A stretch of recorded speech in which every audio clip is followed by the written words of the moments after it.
Jack Ma জীবনে বহুবারই ব্যর্থ হয়েছেন, যেই ব্যর্থতা রেকর্ড করে দিয়েছে। হ্যাঁ, ঠিকই শুনেছেন, ব্যর্থতাও কিন্তু রেকর্ড করতে পারে। জ্যাক মা যখন ক্লাস 4-এ পড়ছেন তখন তিনি 2 বার ফেল করে যান। এরপরেও ক্লাস 6-এ তিনি 3 বার ফেল করেন, ক্লাস 8-এ 4 বার ফেল করেন, মাধ্যমিক পরীক্ষায় তিনি 3 বার ফেল করে যান। এত কিছুর পরেও তিনি কিন্তু হাল ছেড়ে দেননি, বিশ্ববিদ্যালয়ের পড়ার সিদ্ধান্ত নেন এবং সেই ভর্তির পরীক্ষাতেও 3 বার ফেল করেন।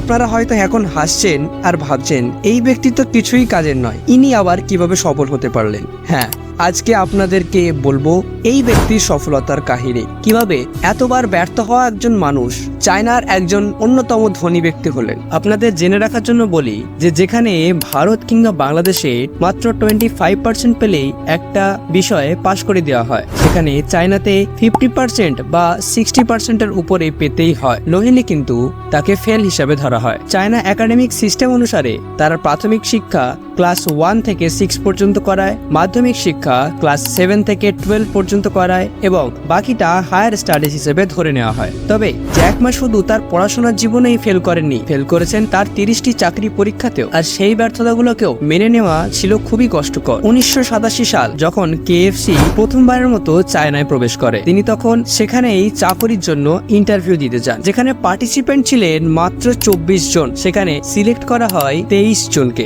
শুধুমাত্র বাদ যায় জ্যাক মা। এছাড়াও তিনি ব্যর্থ হয়েছেন পুলিশের চাকরি পরীক্ষায়, যেখানে 6 জনের মধ্যে 5 জন সিলেক্ট হলেও বাদ যায় জ্যাক মা। আমি কিন্তু কোনো রূপকথার গল্প আপনাদেরকে বলছি না, বরং এটিই তার ইতিহাস। জ্যাক মা এক সাক্ষাৎকারে এই সমস্ত কথাগুলি বলেছেন। তিনি বলেছেন তিনি আর তার বন্ধু মিলে এক কোম্পানিতে চাকরির জন্য ইন্টারভিউ দিতে যান, তারপরে তার বন্ধু সিলেক্ট হলেও বাদ দেওয়া হয় তাকে, অথচ তার বন্ধুর থেকে জ্যাক মার নাম্বার ছিল অনেকটাই বেশি। এখন তুমি ভেবে দেখো, একটা মানুষ যদি জীবনে এতবার ব্যর্থ হয়, তার পক্ষে কিভাবে সম্ভব নিজেকে মোটিভেট করে আবারও এগোনো। হ্যাঁ, তিনি ইম্পসিবলকেই পসিবল করেছিলেন, তবেই তিনি আজ এত বড় একজন সাকসেসফুল পারসন।